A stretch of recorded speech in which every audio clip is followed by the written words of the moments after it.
Good evening, everyone. I'm 𝐒𝐤𝐻𝐡 from 𝐒𝐤𝐻𝐡 International. Let's just wait for a few more people to join us on this second live of Survive and Thrive with 𝐒𝐤𝐻𝐡 International. So, how's everyone doing today, this evening?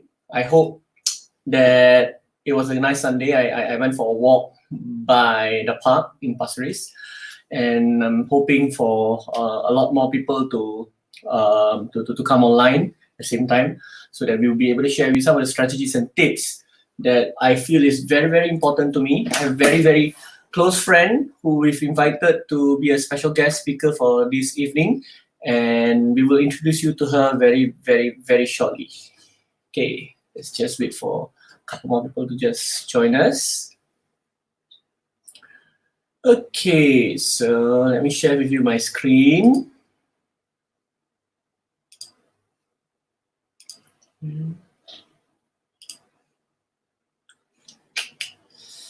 Okay, sharing the screen right now.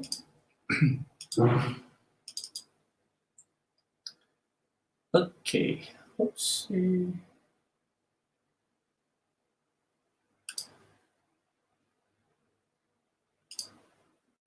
All right, we should do that. Yes, okay.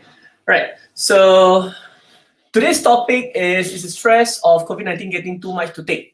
So we have a particular live guest that we have invited. He's also one of our lead trainer in 𝐒𝐤𝐻𝐡 International, and she's been training for a lot of our classes and workshops, and we run classes overseas and in Singapore as well. So her name is Veronique Ficheux, and I will be introducing you to her just in a short while. So give me a minute, I will introduce you to her. Right, so now let me just continue with today's content. Let's see. Right, last week, the last live event that I had with you, I asked if the printing of the trillions of dollars from the US government would lead to the USD being devalued and the US enter a hyperinflationary mode. So what does that mean? It means when the US government needs a lot of money to, let me just increase this in size, sorry. Okay, when the US government requires a lot of money to run their stimulus measures, when the government needs to give money to the people, to the corporations in terms of loans, they need the money to come from somewhere. And in the US, most of you would know that a lot of most of the money in the US are actually debt. So the Treasury will actually issue a lot of debt to the public or to the Federal Reserve to give them money so that the government can use that money and fund their measures, fund whatever they require. So in this unprecedented COVID-19 pandemic that's happening around the world, when government shuts down, when everything closes and stops, so they need to still give money to the people. Where does the US government, in particular in this case, get that money to fund the stimulus measures? So a lot of people have been talking about this, and I spoke to a few people online, in person, and I even spoke to them on the phone, and they mentioned that, hey, the US dollar is going to be affected very, very badly. My answer to that, yes, it probably would be devalued to an extent, but I don't think it will reach a case whereby you will see another Zimbabwe. Do you know Zimbabwe? I'm not so sure if you all heard about Zimbabwe, the hyperinflation that happened in Zimbabwe, whereby they have a banknote worth 100 trillion Zimbabwe dollars or whatever. It's crazy, right? That's hyperinflation. Now, I don't think ever the US is like a Zimbabwe, will ever enter and be like a Zimbabwe. Specific reason because, one, the US economy is the biggest in the world. That's one. Second, you and I know that when you on Google Chrome, you need US services. You need Google, you need Facebook, you need Amazon, you need a lot of American products. You buy McDonald's, you go KFC. Everything around us is American made or American produced or American sourced, correct? So whenever you have all these American sourced, American products, inadvertently when you buy them, you are actually giving the US back the US dollar. So the US dollar will always be in demand. As long as a country has things they produce that are always in demand, no matter what, there will never be a case whereby the US dollar will enter hyperinflationary mode. Because why? It will not be the case. Other countries will not allow it to happen. And one of the last reasons is oil. oil, the number one traded commodity in the world. Oil is priced in US dollars. I know that some countries trying to price oil away from the USD, but majority of oil is still in US dollars. So as long as you want to buy oil, it has to be transacted in US dollar. So for the US dollar to be very, very devalued, to lose a lot of value in the world, the other countries will not allow it to happen. That's my opinion, my personal opinion. And I know for a fact that they can print as much money as they want. It will not be hyperinflated. It will not be a case whereby the US dollar will lose its value totally. That's one. Second, that's one of the main reasons that I have.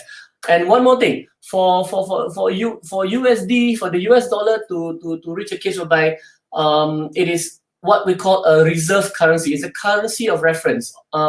If you don't have the USD in place, what is its substitute? That's also something that you have to ask, right? Everybody needs to know that. What is the substitute for the US dollar? It cannot be gold. There's a limited supply of gold, so you cannot have gold as a substitute. There must be a substitute currency. So this is the other question that a lot of people, a lot of countries around the world is asking. Hey, there's no substitute. What if the US dollar is not the reserve currency? What is that? So that's the other thing. Okay, so this is just to answer the trivia that I have from the previous live.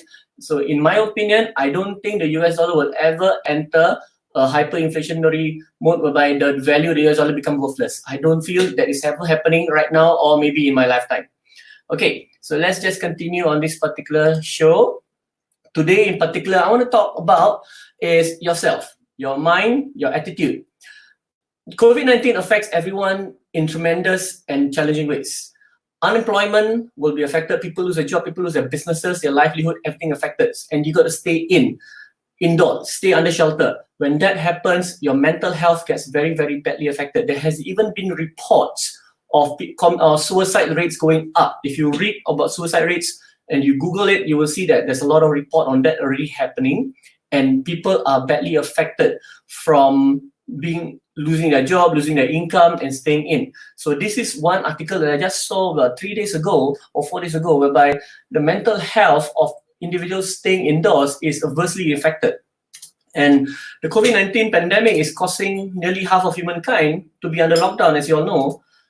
GDP is expected to drop by as much as 30% global GDP output. All right, this means that whatever value that the world is producing this year, they're expecting about 30% drop. And there's a lot of job, a lot of money lost. Businesses shut, jobs lost, and income and savings wiped out. All right, when that happens, you will personally be affected. Your livelihood will be adversely affected. That is something we cannot run away from. Unfortunately, life goes on, correct? So when life goes on, then how? What about you? Hey, how am I supposed to face this challenge? How am I supposed to continue working, continue finding money when I am so badly affected? So that's why I feel and I believe today, when I decided to run my second life, I feel we need to first address your state of mind, your attitude. So this is how you want to, if you want to be able to overcome this stronger, you want to come out of this pandemic in a much stronger state, in a much better position than what you were previously, all right? You have to address your health and your state of mind. So you have to fix your mind and attitude, because only then, chance, if you look at it that way, if you want to be able to get more chance in life, to move ahead, to get ahead, chance only favors the prepared mind. And I love this quote. I actually remember this quote from this movie called Under Siege by Steven Seagal a long time ago. But apparently it's a quote by this guy called Louis Pasteur. I'm not so sure how to pronounce the name. So today, I want to be able to explain about how mind and attitude works hand in hand. And I'm not exactly the best person to speak about this, so that's why I brought the guest speaker. So her name is Veronique Ficheux. She's a motivation and empowerment coach. At the same time, she's also one of our lead trainer in Noble Sky. She's from France and currently she's residing in Bali. And she has a background with Tony Robbins for the last 20 years, but she has become their trainer for the past 10 years. A trainer in Tony Robbins is not a crew member, it's not a volunteer, it's a trainer. You have to go for training to become one of Tony Robbins' trainers. So it is actually a prestigious title, in fact. So we're actually very, very glad and thankful to have her in our team. She was previously based in Hong Kong, Singapore, and Indonesia for the past 26 years. Her background was in fund management. So before she moved into the world of helping other people, she was in the area of finance and fund management. So she was an analyst. She specialized in growth stock for 20 over years, did very, very well in that. had personally 500 million in assets under management. So I am very, very privileged to have Veronique Ficheux to join us in this particular call. So let me just bring and hop in and bring her on board. Give me 1 second. All right. Hello, Veronique. Hello. Good evening, everybody. So you guys know I'm in Bali. I'm going to pray and keep my fingers crossed that we do not have any power cuts or that I lose the internet, because it's been known to happen. Yes, yes. So, Veronique, thank you so much for coming online to this evening. And I hope that the viewers watching this right now would be able to benefit a lot from your experience in the world of motivation and empowerment, and your experience with working with Tony Robbins and meeting a lot of diverse group of people all around the world. Yes, that's true. All right. Well, thank you very much for giving me a stage to speak on. Thank you, Veronique.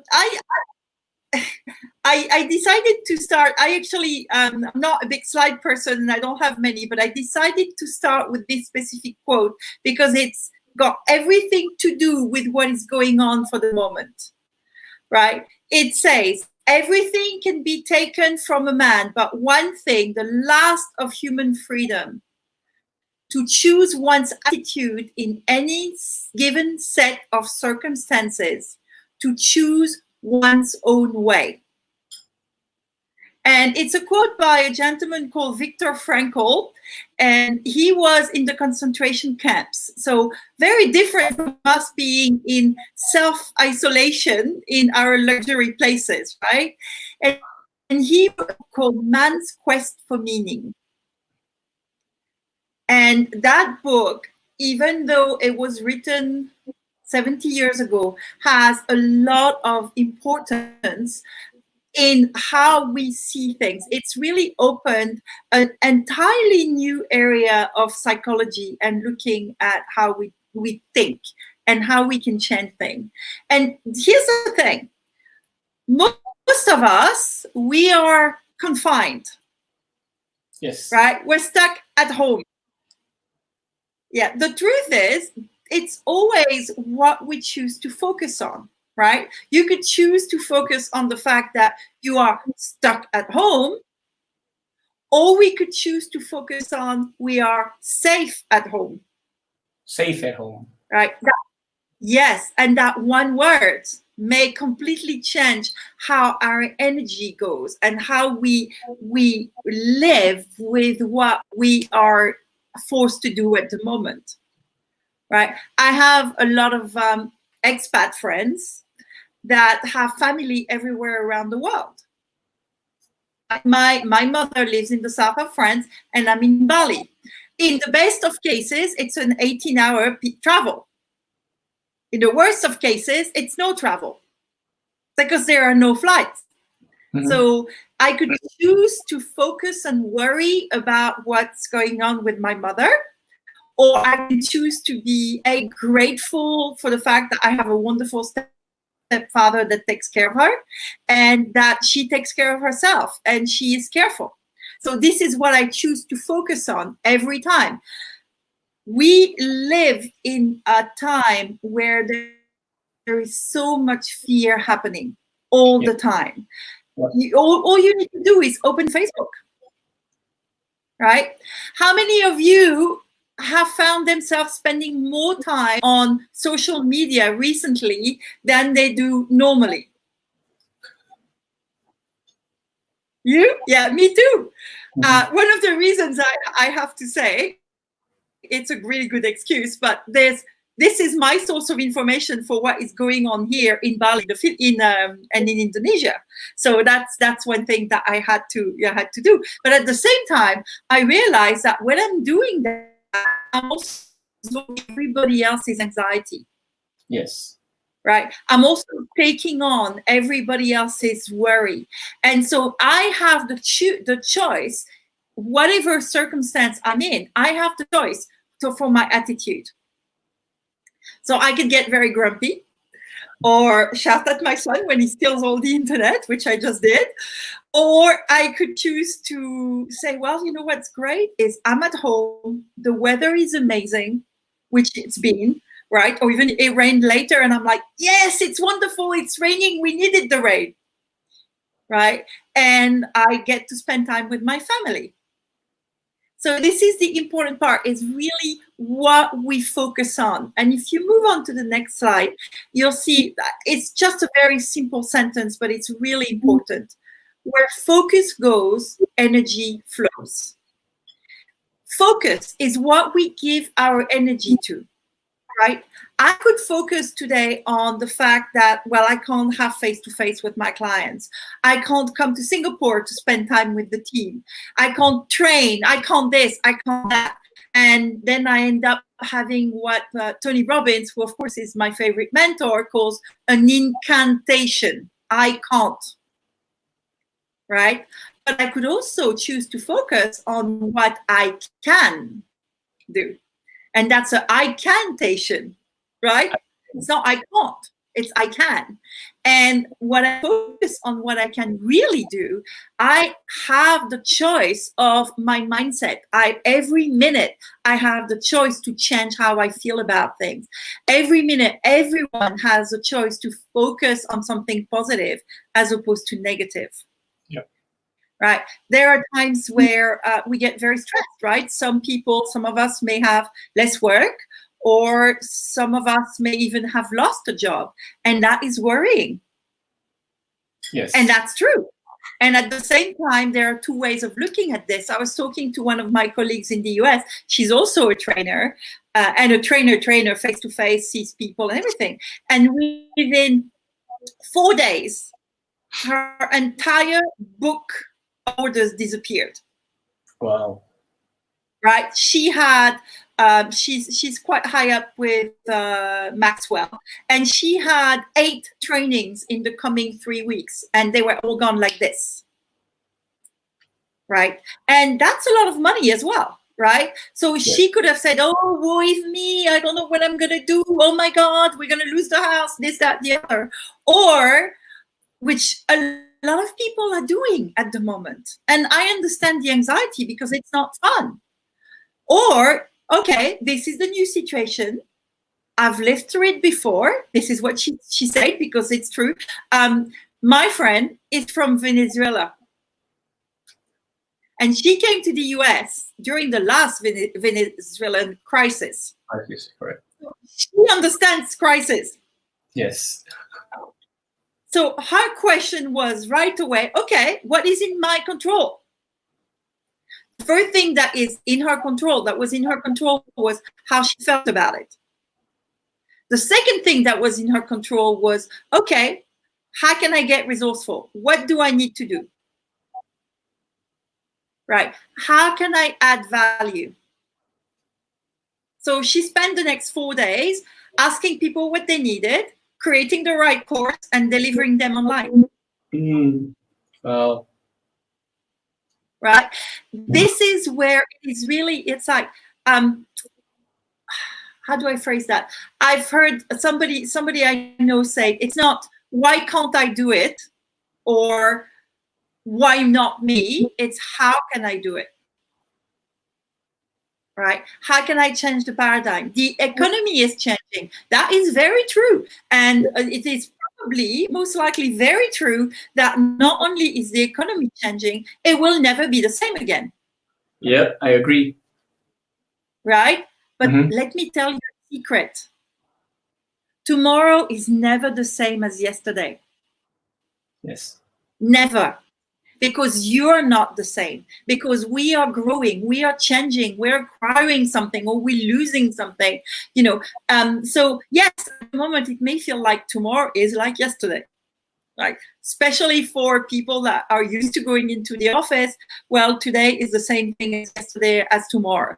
It's Netflix, more food, or the pizza, whatever it is. But you know what I mean, right? For you and I, Ralph, because we spend a lot of time working online and working from home. Yeah. Right? I don't know about you, but I feel like I'm working even more than I used to. Actually, that's true, you know. Right? But what we focus on is we focus on making a great future happen. Right? We have control of that. Mm-hmm. Right. And this goes to another thing that is really, really important. You know, when Viktor Frankl says we have the choice to agree to our circumstances or the meaning that we give to it, that's our choice. Here's the truth. Nothing has a meaning except for the meaning that we give to it. Mm. Right. So these simple things. You know this about me. Sometimes I need glasses. Right. Coffee. Not a lot, but enough that there are times where it's a problem. So there are times, for instance, I'll give you an example. That's happened, but a long, long time ago. Somebody I really liked, and they stopped talking to me. And one day I eventually said, oh, what's going on? And they said, well, you walked straight past me and you didn't say hello. What do you think really happened, Ralph? I have no idea.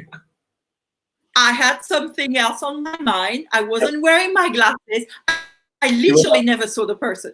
You didn't notice the person? Yeah. I wasn't choosing to ignore the person, right? I just wasn't there completely. And so the funny part with that is they could have chosen to say, oh, I know her. She's absent-minded and she's not wearing her glasses. Right? Instead of that, the meaning they gave to it was, she's so high and mighty, she doesn't want to speak to me. Yes, I understand. Right?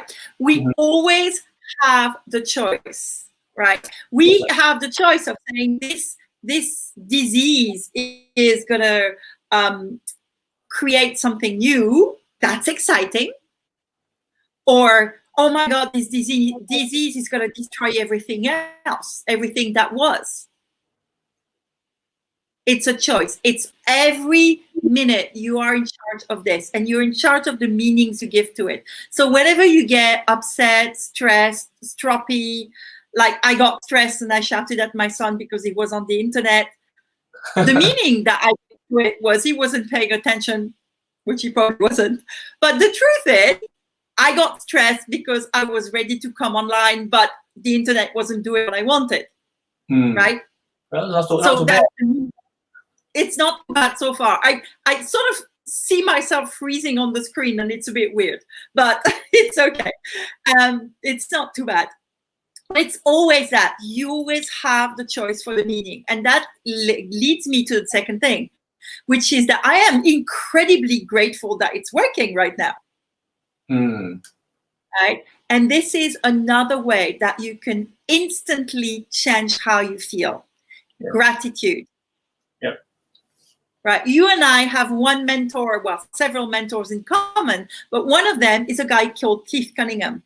And the first time I heard Keith Cunningham has lost many fortunes in the past.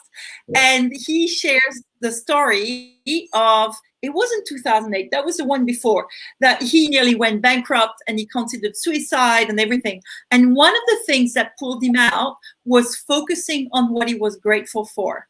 So before it was before the age of computers or phones or anything like that. So he made a list of 100 things that he felt grateful for. And he wrote them in packs of 10s on those little cards, right? Well, I can't remember what they called, but you know what I mean, right? The note cards. He wrote them on the note cards, and then he would carry them in his wallet.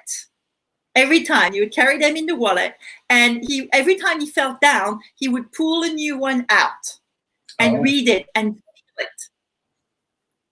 And that carried him through that depression and building something new and everything. But the first focus he had was, what am I grateful for? So the best thing that one can do for yourself at the moment is, especially when you start feeling stroppy, I'm stuck here, that space is really small and I wish I could go outside, you know, all those sort of things, which we all do, you know. Now we all want to go outside. The rest of the time, maybe we just want to stay inside, but we all want to go outside. But when we start that, the idea that the first question you want to ask yourself is, hold on, what am I grateful for right now? So, example, I'm grateful that I had the right lighting. I'm grateful that there is aircon in this room. Very important, right? I'm grateful the internet is working. And I'm not joking when I say that. I truly feel blessed and grateful that we're able to do that and that I'm able to share a little bit of some of the things that I'm really passionate about. Mm-hmm. So gratitude, this is one of the things. Once you start being in gratitude, you can focus in a positive way. And this is where we keep going. Where focus on goes, energy flows. Right? And so the more you focus on positive things, the more you will attract and receive more positive things as well. Yes. Ideas, right? More, and this will change your mindset. Yep. So one of my many tips, but an important one, every day, get a little book, and every day, first thing in the morning, last thing at night, Right down. 3 things you're grateful for and why. Yes. 3 things. So 3 things, morning, 3 things at night. All right. So tonight I can, before I go to bed, I can write down, I am so grateful that the internet held and we had this great conversation with Ralph today. And I will have meant it as well. I'm not joking, but this is really when you start working on this gratitude, it opens door. It's like magic. Mm-hmm. In fact, that's one of my very favorite books that I always recommend to everyone. It's called The Magic. So if you want the book, send me a little message and I'll send it to you. It's an ebook? You have an ebook of it? I have it as an ebook. It exists in paper as well. I do own the paper, but I'm keeping the paper, but I can send you the ebook anytime. Okay. All right. Magic. So that's it. 3 things. What are you focusing on? What meaning are you giving to it? What are you grateful for? Right. And when you go in there, in the comments, you will see right below this video. Yeah. Mm-hmm. Yeah, exactly. But in general, for your life, just ask yourself, what am I focusing on right now? When we get very stroppy, it's hard to stop. It's like, oh, hold on. What am I focusing on right now? Right. Right. And I have to remind myself, even though I'm supposed to know better. Well, I have to remind myself a lot as well, as I actually, this business is like a battle for me, right? And it's not just COVID-19 and everything else that comes our way. It's like a battle. So we need focus and clarity in what we need to do, what we want to achieve, the end goal. So it's something I totally agree with. Thank you, Veronica, for actually sharing this. And sometimes it's a good reminder for us to actually hear it as a reminder over and over again, so that we can keep going straight in a straight path and ensure that you can go and achieve your goal as fast and as great as possible. Yeah, exactly. All right. So I would just like to probably just go to the next few slides. Thank you, Veronique. So maybe you just stay on the call for a while. So this is just a little bit of trend change and something that I've been doing a lot of research on for some of you who's watching this. You will be wondering, hey, what's going to happen after COVID-19? One of my business coach was telling me that there will be a new term being coined, which is after COVID and before COVID. Before COVID, after COVID, BCAC or something. So what was before COVID and now is after COVID? What happens after COVID? So my personal take is that when I see the world being locked in, it forces people to adopt to certain situations. So one of the things that's definitely being adopted is more tech and virtual adoption. So this is something that has been, it's like a catalyst. COVID-19 is a catalyst to force people to adopt tech and virtual reality at a faster rate. So that's one. So you will see more people wanting to work from home, and you will see schools, which is the next point. People will question, hey, I'm paying tens of thousands for school fees. Why am I doing so when I am able to learn something even more of value online at home at my own pace? Why do I need to go to school? I want to spend my time working, earning money, while I spend my other time learning by myself. And online university that is just as credible. Why do I need to go to Harvard and spend hundreds of thousands for it, right? So that could be, watch that space and you will see people trending more towards online learning. It's my personal take. And commercial office real estate in Singapore, all around the world, when people are working from home, they will realize, hey, office space, I don't exactly need to pay tens of thousands of dollars for an office space when they can actually spend their time at home and work from home, give almost the same amount of output, as they were working in the office. So office real estate will also be affected. And this is more on a bit on the political front. The US, if you read the news, sometimes the US government tried to interject the production of masks from other countries, right? They try to hijack those from Singapore, hijack those from Australia, from Canada, and people were retaliating and all that. So, but one thing for sure, after that, you will realize, hey, the US government, the Trump has enacted the Defense Production Act, whatever they call it.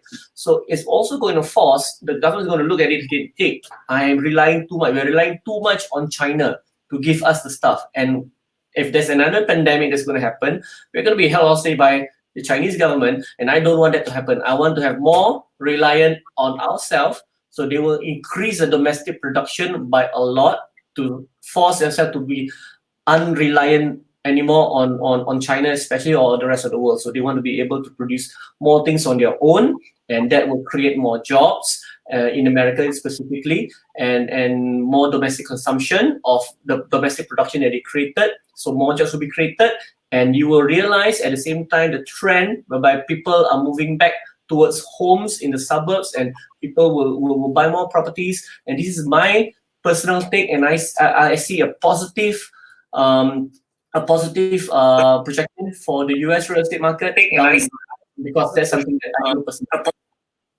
Sorry, I heard something. Okay, all right. So that's about the only thing that I want to say. And in the next live that I'm going to talk about, I'm going to be talking a bit about real estate.